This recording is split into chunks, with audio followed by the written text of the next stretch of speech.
la lucha entre la Virgen María y el demonio, que durará hasta el fin.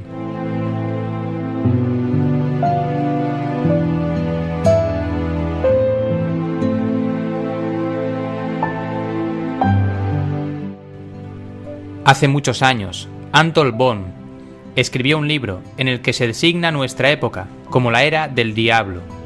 Pero allí donde hace su aparición Lucifer, también se presenta María. Nuestra Señora tiene que reñir las batallas de Dios según el plan divino de salvación.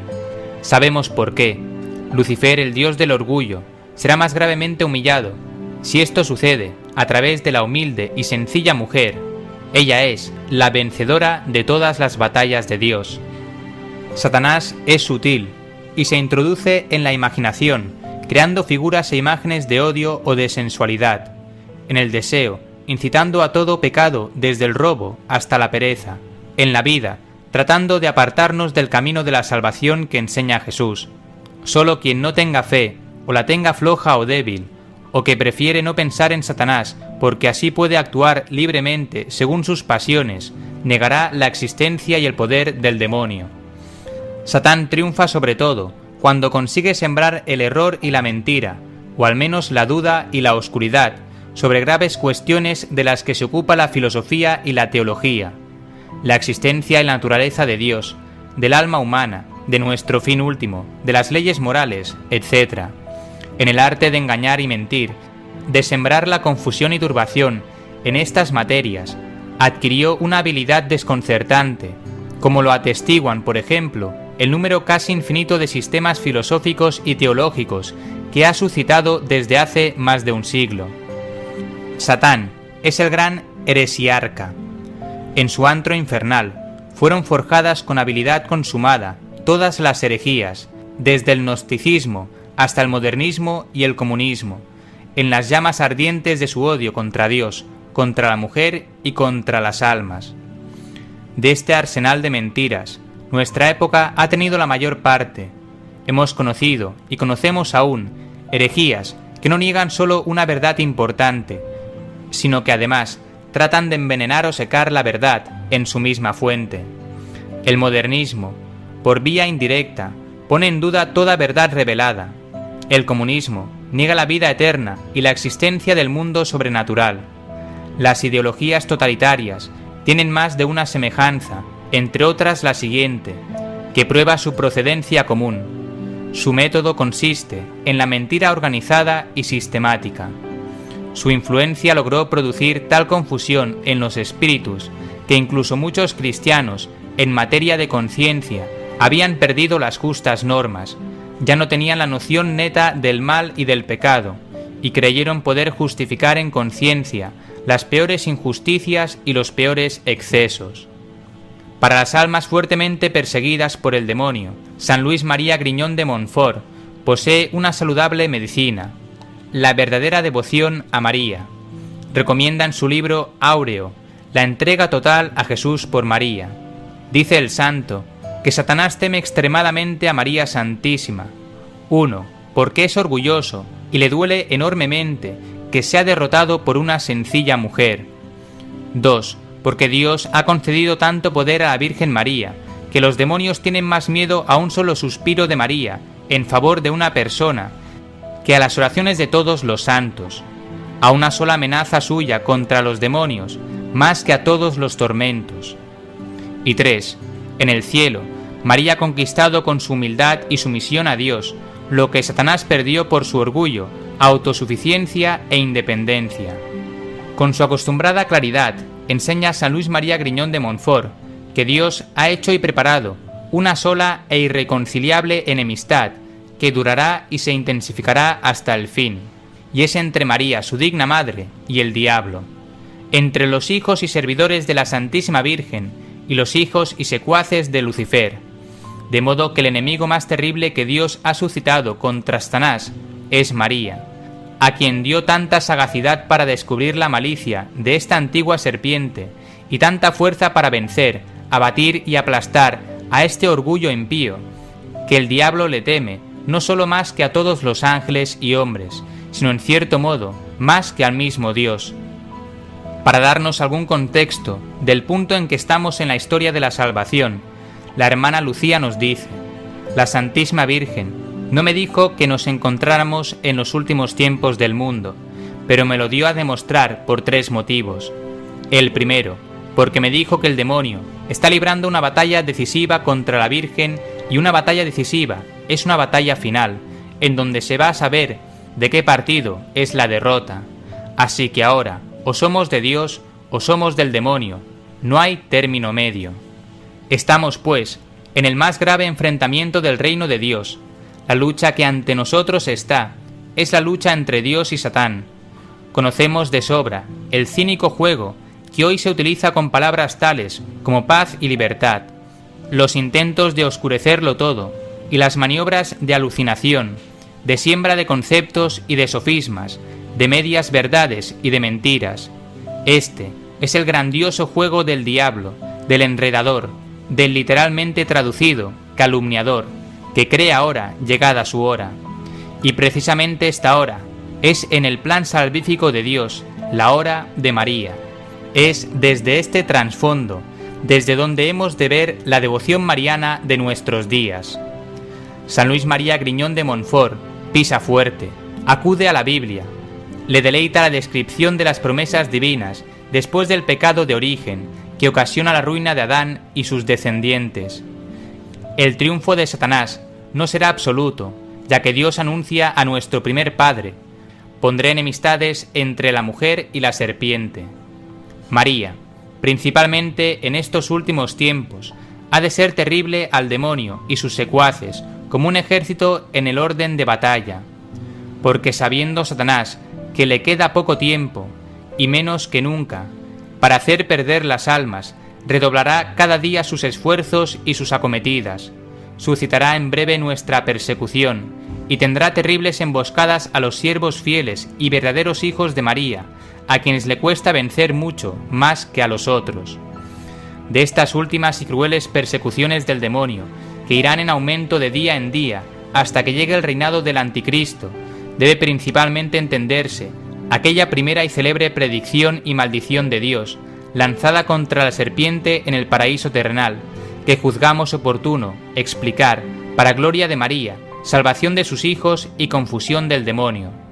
Pongo enemistad entre ti y la mujer, y entre tu linaje y el suyo. Ella te aplastará la cabeza, y tú le morderás a ella en el calcañar.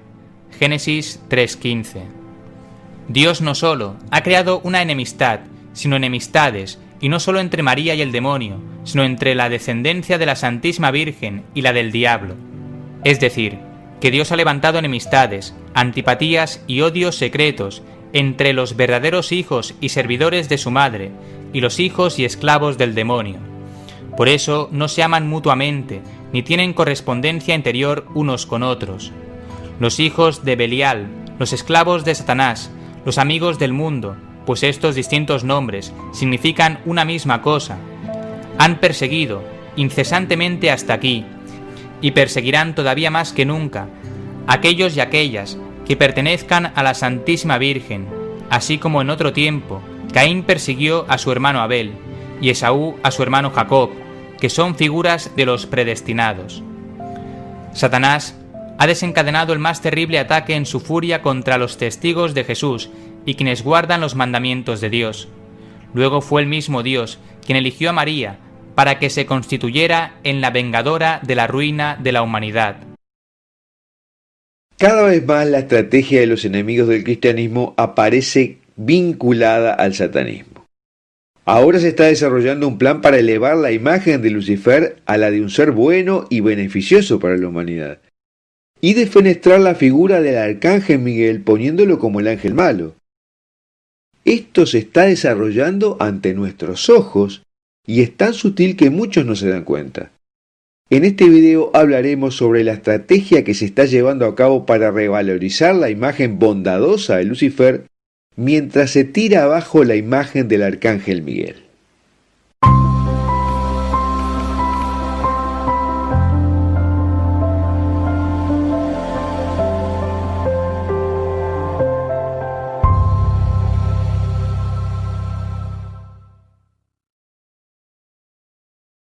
Lucifer es un ángel bueno y benefactor según los masones.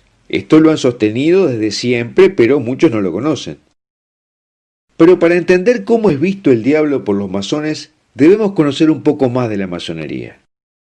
Los masones son un grupo secreto de personas que tienen sus propios dogmas, ritos y doctrina teológica.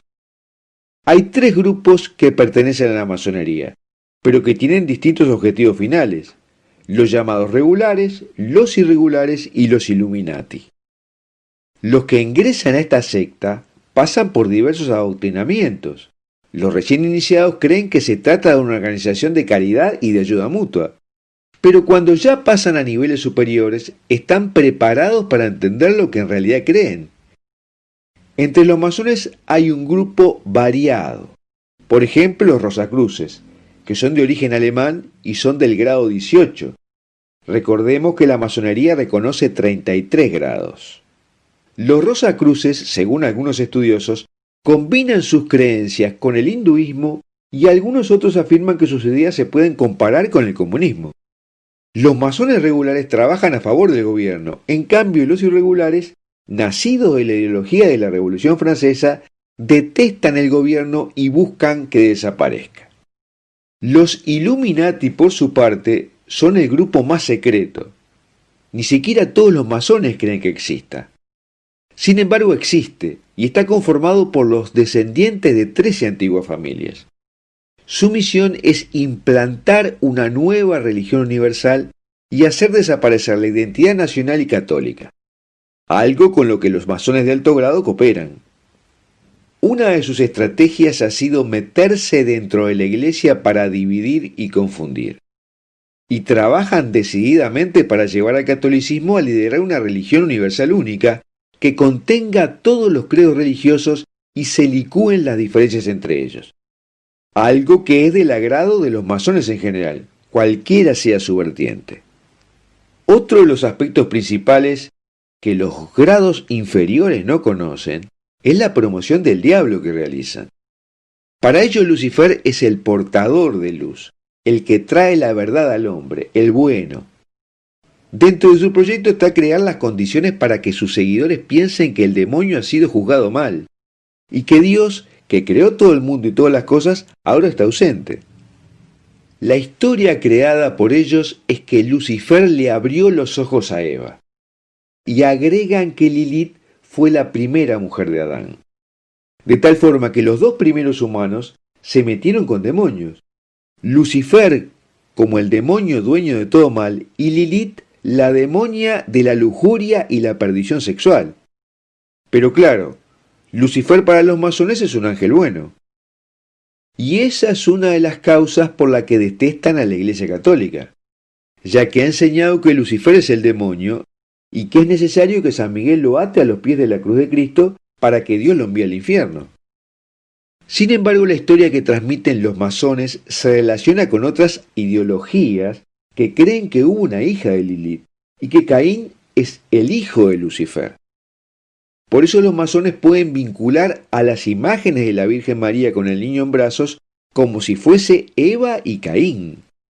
Y esto no debe sorprendernos, ya que tristemente la imagen de Nuestra Señora ha sido utilizada por diferentes grupos antagónicos a la Iglesia para implorar su protección, como por ejemplo los que veneran a la Santa Muerte. Por eso los masones han intentado hacer desaparecer todo rasgo de la historia de la Iglesia, porque no ayuda a sus planes. Este relato se puede ver perfectamente en la serie Lucifer de Netflix. Es una de las series más vistas por el Internet, ya que lleva varias temporadas. Está basada en un cómic y obviamente el relato es claramente masónico. Proclama a Lucifer como un hombre bueno, dulce, gentil y atractivo, tal y como lo pintan los masones. Allí también aparece Lilith y una demonia llamada Mase, hija de Lilith con Adán. Y Eva también aparece como la primera esposa de Lucifer. La mezcla de la historia de Lucifer pareciera inofensiva para aquellos que no tienen el conocimiento de que Lucifer fue el ángel que se rebeló contra Dios tratando de sustituirlo. Es más, pensarán después de ver la serie que Lucifer realmente es un pobre ángel castigado por un Dios que nunca está presente, como si Dios fuera un padre irresponsable que nunca se aparece ni habla, Pero como la desgracia del mundo tiene que ser obra de alguien, se lo achacan a Dios y a San Miguel Arcángel. Este astuto plan de los masones, que intentan decir que Lucifer, la estrella de la mañana, es bueno, ya está dando sus frutos. Con la serie han logrado despertar en las mujeres principalmente un amor con el cual lanzan todo tipo de piropos a Lucifer como personaje y no al actor. Y esto ha iniciado ya la campaña para satanizar a Miguel, el hermano angelical de Lucifer en la serie, que representa a San Miguel Arcángel, quien en la verdadera historia se levantó en el cielo defendiendo a Dios contra Lucifer. La serie muestra que Miguel tiene hecho un desastre al mundo y canoniza a Lucifer, el ángel maravilloso que creen los masones que es. Pero en la realidad que relata la Biblia, San Miguel Arcángel es el verdadero héroe que derrotó a Lucifer en el cielo y que ahora le está dando la batalla en la tierra. La verdadera historia de la revolución en el cielo es la siguiente. Dios revela a los ángeles que Él creó que quiere enviar a su Hijo a la tierra cuando aún no ha sido creada ni tampoco el hombre. Lucifer en ese momento analiza que la mujer de la que nacerá el Hijo pasará a ser glorificada, cuando es de un rango inferior a los ángeles. Y entonces detesta la idea de tener que adorar al Hijo como hombre, y habla con otros ángeles para rebelarse. Dios los escucha pacientemente, pero no actúa. Y otro ángel, Miguel, no puede soportar que Lucifer se crea más importante que Dios, que se compare con él. Por ello lanza un grito tan fuerte como lo es la frase ¿quién como Dios? Y entonces se desata una batalla en los cielos donde Lucifer pasa a ser el demonio, siendo expulsado por Miguel con el resto de los ángeles que se rebelaron contra Dios. De ahí que se les llame ángeles caídos, porque cayeron en su obediencia a Dios y cayeron desde el cielo a la tierra expulsados por el arcángel Miguel. Y el demonio desde entonces busca la forma de vengarse de Dios. Aparece después en el Edén frente a la mujer, a Eva. No sabe qué es lo que Dios le ha prohibido, pero logra manipularla para que ella se rebele contra Dios, o sea, que coma del fruto que Dios les había prohibido comer. Eva come del fruto creyendo la promesa de Lucifer que será como una diosa, y luego le dará de comer a su esposo. Él come, y ambos son expulsados del paraíso, y por la desobediencia entró el pecado en el mundo. Y su consecuencia es que entró la muerte, los conflictos, las enfermedades, la necesidad de trabajar para conseguir el sustento, los dolores de parto, etc., que antes no había. Y luego de haber sido expulsados, Adán y Eva tendrán a Caín y Abel. Y Caín matará a su hermano Abel, y vagará por el mundo en señal de la desesperación por la culpa. En conclusión, estamos frente a un plan mediático para promocionar la figura de Lucifer y desfenestrar la figura del arcángel Miguel. No debemos sucumbir ante este cambio de la historia con la idea de que Lucifer es bueno. La realidad de las cosas no fue nunca así. Pero como sucede en la mitología griega y romana, alguien debe traer la luz. Y para los masones fue Lucifer, o sea, el demonio, quien trajo la luz, porque él abrió los ojos de Eva para que probara el fruto, mientras que Miguel, el protector de los humanos, no es bien visto por los masones, porque fue quien se opuso al plan diabólico de Lucifer, y es por ello que ahora lo acusan de malvado. Bueno, hasta aquí lo que te quería contar sobre la creencia masónica de que Lucifer es un ángel bueno y el arcángel Miguel un ángel malo. Y de la estrategia de los últimos tiempos de promocionar a Lucifer como si fuera un ser bondadoso y beneficioso para la humanidad. Y me gustaría preguntarte si tú has visto otras situaciones en las que se esté promocionando a Lucifer. Hola, un saludo cordial para todos ustedes, queridos amigos de este canal Radio Rosa Mística Colombia.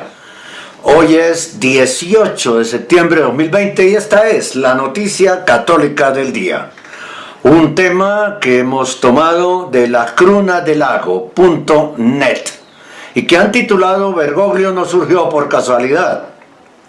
Bergoglio es el pseudopontífice, hijo directo del espíritu subversivo y revolucionario del concilio y de los movimientos de 1968. Su misión es la de formar la iglesia a las leyes liberales y anticatólicas del mundo para promover el avance del mundialismo y los poderes masónicos que él debería rechazar. Todo esto no ocurrió por una mera fatalidad de la historia. Fue un proceso de infiltración estudiado en la mesa por los enemigos tradicionales de la Iglesia, sobre todo de la masonería. La estrategia del mundialismo para infiltrarse y gobernar la Iglesia, para promover el advenimiento de un nuevo orden mundial, fue necesario poner nuestras manos en el trono de Pedro, dicen ellos. El nuevo orden mundial asume sin duda alguna las características de una doctrina política, pero sobre todo es una verdadera religión cuyos principios se refieren abiertamente a las antiguas religiones de misterios en abierto y completo contraste con los principios católicos. Para comprender claramente cuáles son los principios espirituales que animan la idea de construir un gobierno mundial único, es necesario comprender la teosofía, que por sus características puede ser considerada la religión del nuevo orden mundial.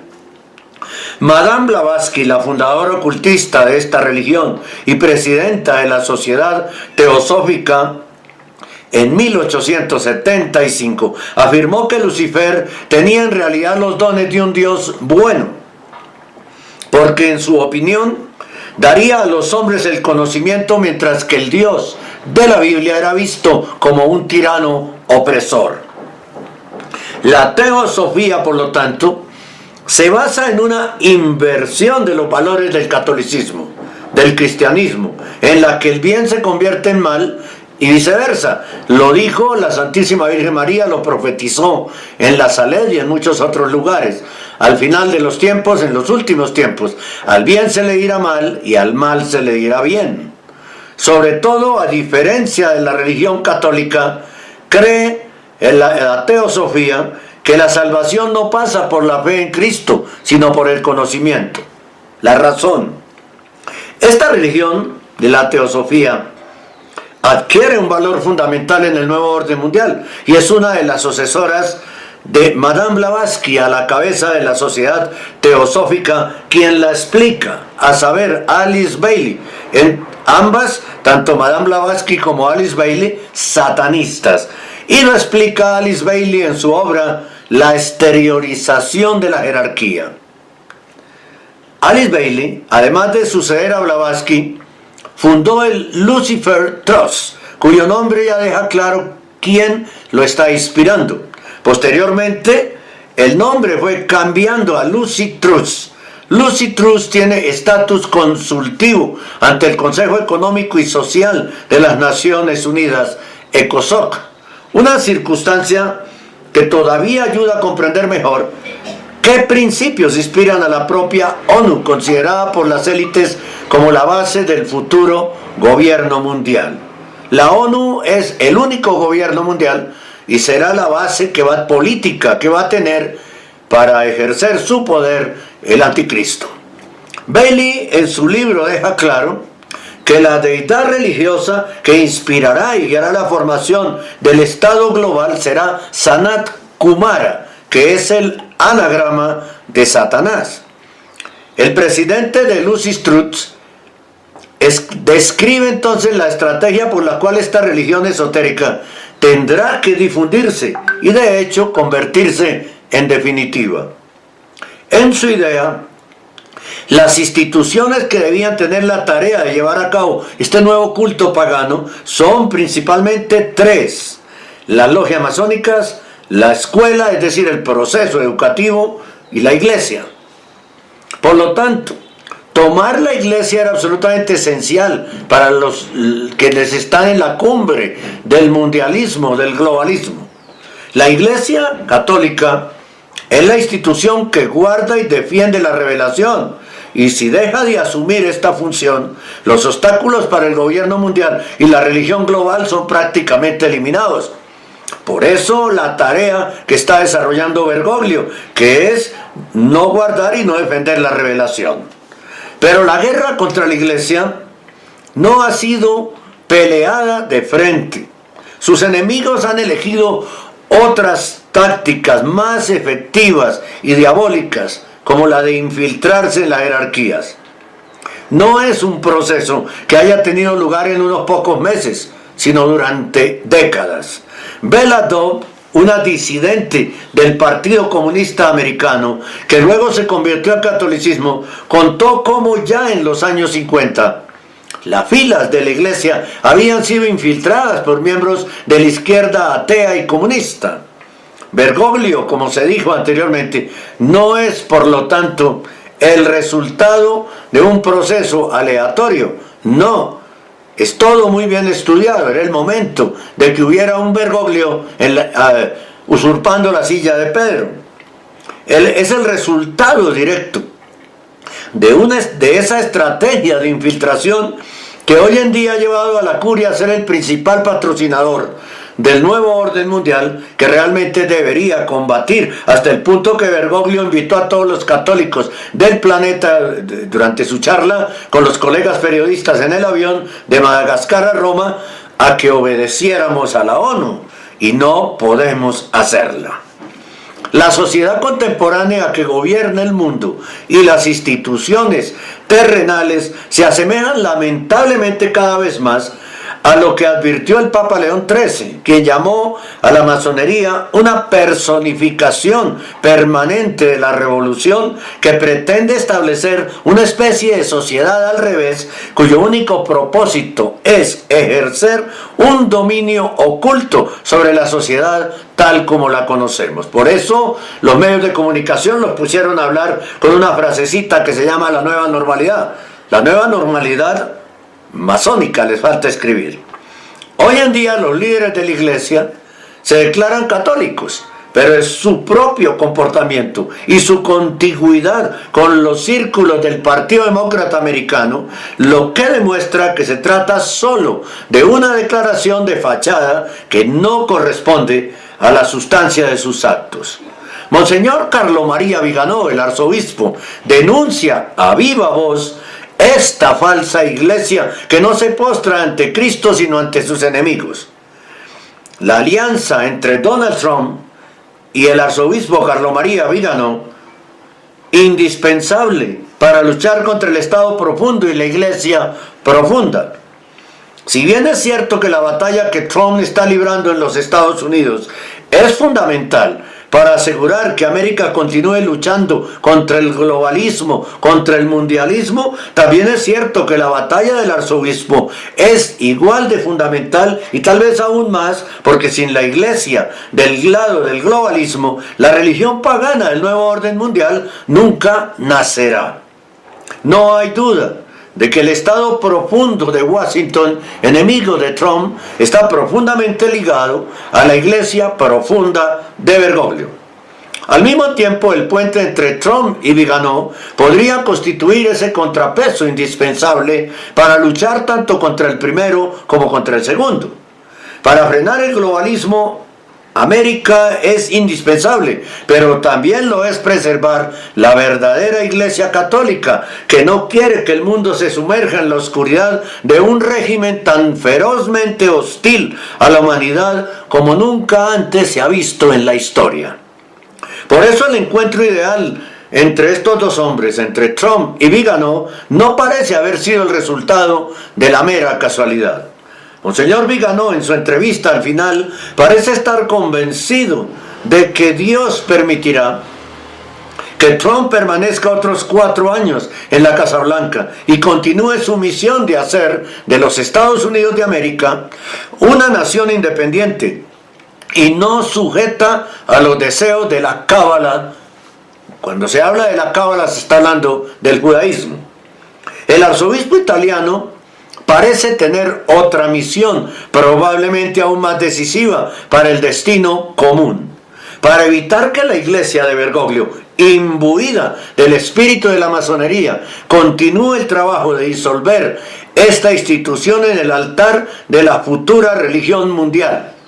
Por lo tanto, a Trump se le habría asignado la tarea de aplastar la cabeza política de la serpiente, y a Monseñor Viganò, en cambio, parece habérsele asignado la tarea de aplastar la cabeza religiosa de la serpiente. Trump aplastará la cabeza política, Viganó la cabeza religiosa de la serpiente, obviamente junto con la Santísima Virgen. La figura del arzobispo Viganó es ciertamente la más autorizada y firme contra la deriva de los desvalores que están consumiendo a la civilización occidental. Mientras que la iglesia de Bergoglio ha reemplazado de hecho el culto de Cristo por el del inmigrante, por el de la Pachamama, por el de la Madre Tierra, por el del ecologismo, por el culto a la ideología de género, por el culto a la teología de la liberación, a la exteriorización de la jerarquía anticristiana de la que Alice Bailey habló, continúa. Todo lo que es cristiano y sobre todo católico está siendo atacado. Se queman iglesias, se ultrajan los símbolos católicos y la práctica aberrante de la pedofilia está cada vez más extendida. Se pone la foto de Jorge Mario Bergoglio en el lugar que le corresponde en los templos al sagrario, al tabernáculo. Se hace yoga en el presbiterio de un templo de Nueva York. Se hace brujería en una ceremonia en la Basílica de San Pedro, en Santa María Traspontina, aquí en Bogotá, en la Conferencia Episcopal. Y entre los ejemplos más recientes de este inquietante fenómeno, ¿no? Se queman iglesias, se ultrajan los símbolos cristianos y la práctica aberrante de la pedofilia está cada vez más extendida. Y el aplauso para los homosexuales desde el Vaticano, y si hay un obispo que ha cometido un error de abuso sexual, lo llama Bergoglio y lo nombra en un alto cargo en el Vaticano. Ya van varios casos, ¿no? Sancheta de Argentina, Pineda de Honduras y Parra Peña. Peña Parra de Maracaibo en Venezuela, que es secretario adjunto del secretario de Estado Vaticano. Todos con investigaciones en sus países por casos de pedofilia y de acoso sexual. Y la pedofilia está cada vez más extendida. Entre los ejemplos más recientes de este inquietante fenómeno, y recibe también a los papás de 40 homosexuales, los recibe en el Vaticano sin problema ninguno, incluyendo a toda esta gente y excluyendo automáticamente a quienes decimos no estamos de acuerdo con esto y nos vamos de los templos. Estamos yendo a misa, por supuesto que sí, pero no en los templos, porque en los templos no está Dios con todas estas barbaridades. Entonces, entre los ejemplos más recientes de este inquietante fenómeno está sin duda la serie de televisión Coutié del canal Netflix, en la que se muestran niñas bailarinas semidesnudas. No se ha levantado ni una sola voz de protesta o indignación en los llamados medios de comunicación dominantes, los del mundo. Bergoglio, una vez más, ha guardado silencio ante tal ultraje y por el contrario parece ahora abandonado a una especie de hedonismo que le empuja más a interesarse por los placeres de la vida, la comida y el sexo que a gobernar la iglesia de Cristo. Lo mismo ocurre en la más anómala de las llamadas pandemias. Una historia que en lugar de producir personas enfermas, continúa produciendo grandes cantidades de personas sanas e inmensos, gigantescos interrogantes. En la escuela y en la sociedad, el verdadero virus, el del distanciamiento social, se ha impuesto. El del distanciamiento social, que lleva a las personas a considerar a su vecino y a su compañero como un enemigo. Las generaciones más jóvenes serán inculcadas desde la infancia a crecer en el temor a los que les rodean, creando una sociedad de odio y sospecha permanente. En Europa, ciudadanos inocentes terminan detenidos por no llevar barbijo, máscara, tapaboca, no porque sean eficaces para prevenir cualquier contagio de un agente viral, sino más bien para castigar a quienes se atrevieron a discrepar de los dictados de la naciente dictadura mundial y al mismo tiempo enviar una señal a todos los demás. Ni una sola voz, repito, se ha levantado de la jerarquía del Vaticano ni de la Iglesia en ningún lugar del mundo contra esta deriva autoritaria que parece superar el totalitarismo más feroz del siglo pasado en los métodos represivos, incluido a Hitler. Por el contrario, la voz de la Iglesia de Bergoglio se ha levantado para bendecir esta ferocidad maligna sin precedentes, para bendecir a la Pachamama, para bendecir los hechizos, el panteísmo, la Madre Tierra, la Pachamama, ¿sí? Entre las jerarquías eclesiásticas, la voz del arzobispo Carlos María Viganó fue una de las pocas, y no la única, que condenó la deriva de esta nueva dictadura sanitaria. El exnuncio apostólico en Estados Unidos comprendió perfectamente lo importante que es en este momento que Trump permanezca en la Casa Blanca, y al mismo tiempo entendió claramente que el camino de transigir debe ser fuertemente rechazado. Más bien, ha llegado el momento de recordar la enseñanza de los evangelios, que hable claramente. Sí es sí y no es no, y contradictoriamente en cuestiones en las que no puede haber ambigüedad, sino solo claridad y rectitud en la elección. Si por lo tanto el presidente de los Estados Unidos aparece hoy indudablemente como un baluarte político contra el avance del nuevo orden mundial, específicamente el arzobispo Viganó aparece como una guarnición espiritual indispensable en esta lucha. Hay un pasaje de la Biblia que describe perfectamente la naturaleza de la guerra que el mundo está atravesando, y es el que se menciona en la carta de San Pablo a los Efesios, porque nuestra batalla es contra los espíritus malignos que habitan en las regiones celestiales.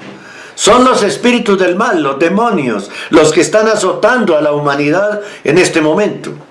Y son esos mismos espíritus los que inspiran a los gobernantes corruptos y a los esclavos de este culto a la muerte, que odian a Dios y a los hombres. Esta alianza sin precedentes entre América, la verdadera Iglesia católica, y potencialmente la Rusia de Putin, parece ser el bastión más sólido para frenar el rápido ascenso del globalismo y preservar las naciones y el cristianismo, el catolicismo. Así que tal vez no fue por casualidad que Trump se convirtiera en presidente de los Estados Unidos, así como no fue por casualidad que Viganó, el arzobispo Viganó, comenzara una correspondencia con él. Para ganar esta guerra es necesario luchar contra los agentes del mundialismo en las instituciones terrenales, pero sobre todo es necesario luchar contra los elementos subversivos y anticatólicos que han tomado el control de la Iglesia y la han transformado en la caja de resonancia de la única religión mundial anticristiana, anticatólica. Si realmente hay un plan divino que ha confiado a estos dos hombres la tarea de prevenir el surgimiento de la dictadura más inhumana de la historia, se descubrirá muy pronto. Mientras tanto, aquellos que se preocupan por su propio futuro y el de las generaciones más jóvenes continúan preparándose espiritualmente. Sobre todo, recen para que la alianza entre Trump y Viganó sea capaz de desgarrar de una vez por todas la oscuridad que ha descendido sobre el mundo en esta época de la historia. Bien, muchas gracias, excelente análisis el de este portal que hemos mencionado al principio, la noticia católica del día. lacrunadelago.net está en italiano, debe ser italiano ese portal, suponemos y creemos que es italiano. Bien, pues muchas gracias por acompañarnos.